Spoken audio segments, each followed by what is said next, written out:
Saviez-vous que l'Italie est, ou du moins a été, une province de l'Inde? Vous ne me croyez pas? Eh bien pourtant, des centaines de millions de gens l'ont cru, et certainement, beaucoup doivent le croire encore. Reportons-nous en l'an 1991. Que s'est-il passé en 1991?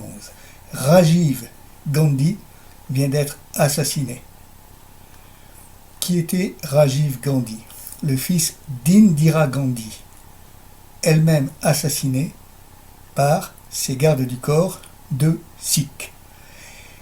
Indira Gandhi, fille du Pandit Nehru, l'apôtre de la non-violence, le premier ministre de la République indienne.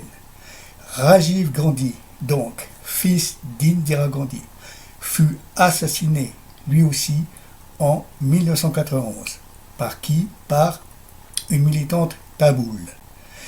Rajiv Gandhi était marié à ce moment-là à Sonia Gandhi. Sonia Gandhi, née Sonia Maino. Maino, son nom de jeune fille, Sonia Maino, italienne de naissance, originaire d'un petit village de Vénétie. Sonia Maino avait rencontré Rajiv Gandhi à Cambridge, en Angleterre, où les deux jeunes gens faisaient leurs études. Rajiv Gandhi est ensuite devenu pilote d'avion pour la compagnie nationale Air India. Rajiv Gandhi était un occidentalisé qui ne voulait absolument pas faire de politique. Malheureusement pour lui, à la mort d'Indira Gandhi, il a été poussé contre son gré vers les fonctions et le combat politique. Il en est mort, assassiné en 1991. Suite à cela, sa veuve, donc Sonia Gandhi, née Maino, italienne de naissance, fut sollicitée par le Parti du Congrès, le principal parti politique d'opposition, si l'on peut dire, indien, pour prendre la succession de Rajiv et se présenter à l'élection qui allait avoir lieu de Premier ministre. Le problème, c'est qu'elle eut en face d'elle le parti du BJP, parti considéré comme nationaliste. Et à ce moment-là, donc, le BJP fit valoir dans sa campagne politique le fait que Sonia Gandhi, née Maino, ne pouvait absolument pas être présidente ou première ministre parce qu'elle n'était pas une vraie indienne.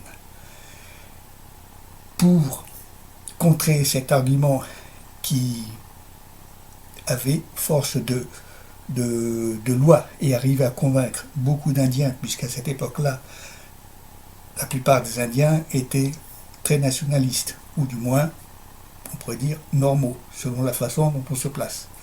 Donc pour contrer cette argumentation, le parti du Congrès fit courir l'idée que l'Italie était une province de l'Inde, exactement, précisément, d'une partie de l'Inde qui s'appelle le Pendjab, qui se trouve au nord-ouest.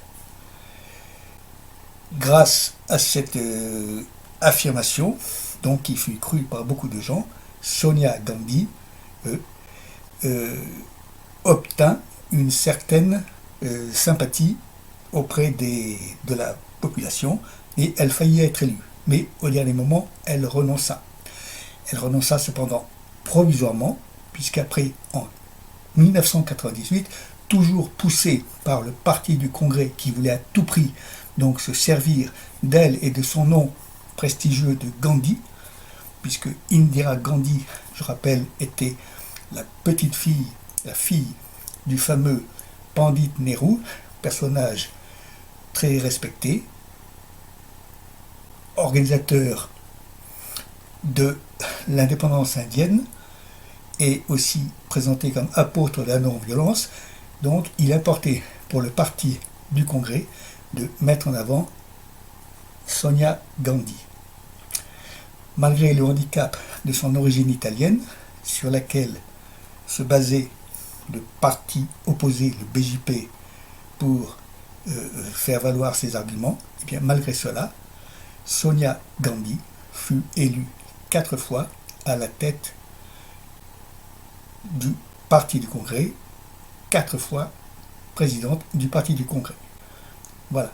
Donc voilà pourquoi beaucoup d'Indiens ont cru très sincèrement que l'Italie était une province de l'Inde.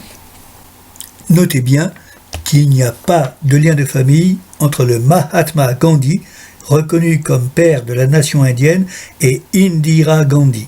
Celle-ci fut la fille unique du Pandit Nehru, premier ministre indien. Elle eut elle-même 2 enfants, Rajiv et Sanjay. Le Pandit Nehru et le Mahatma Gandhi firent connaissance en 1916. Ils devinrent collaborateurs et amis, mais il n'y a pas de lien de famille entre le Mahatma et Indira.